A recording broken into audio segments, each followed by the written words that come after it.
My mom, sister, and I, and brother moved to the U.S. pretty abruptly. Landing in Florida and just being really a little kid, being 8 years old and just wanting to play. Getting to know some really good surfers as time went on. My friend Mike Lee, who was an incredible surfer, and he was always hanging out with the Hopgoods and Peter Mendia and the Lopez brothers, and so it was a kind of a time and place in surfing, I think, where there was a ton of performance going on, even though the waves were terrible. Guys would push each other. It was pretty incredible to see that.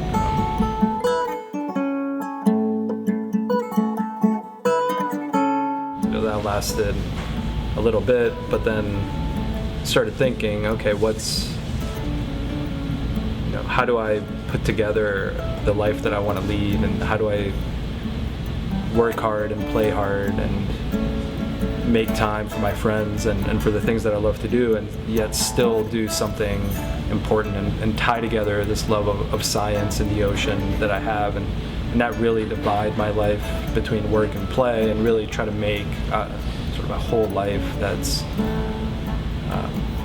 inspiring to myself. And that was really the first time, I think, that I made sort of an aggressive move that was completely on my own, that came from my own volition, and a lot of it had to do with cancer. Something that hit me really hard at first is that when I first got sick, I had a clear treatment plan, and that's a pretty rare thing with advanced cancer, to have a doctor say, yeah, things are bad, but there is this highly efficacious treatment that you can do and get better. And at the same time, I was meeting a lot of people that didn't have that option, and that was pretty heavy, because it just changed everything for me to know that there was something I could turn to. A lot of the drug discovery companies and the R&D efforts at least at the commercial scale are using a lot of the same chemistry, a lot of the same compounds to drive their drug discovery. They're more worried about profits, and so it's important for them to still work within a proven chemical space. And so really what you need is a new set of chemistry. And from my perspective, going out into the ocean was the first place I thought of, especially because I had grown up in it.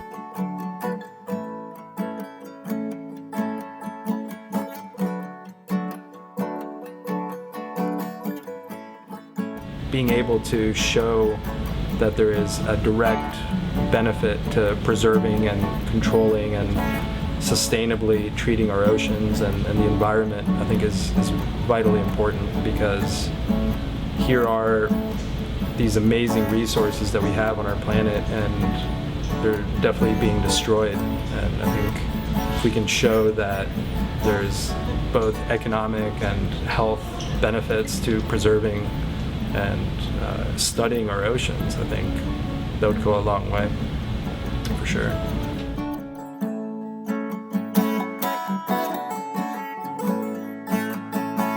Sirenas Marine Discovery was born out of the idea that the ocean helps us, and then in turn we're helping people, and we can then also help the ocean, I think, in return, and show that there's a tremendous value in our oceans. Sure, it's not every day that it's a pleasant thing, but it's even better now, I think, because we've made the progress, and it went from an idea to a reality, and we're starting to find things. I mean, we have hundreds of molecules that are effective in cancer right now. It's working. That's pretty awesome.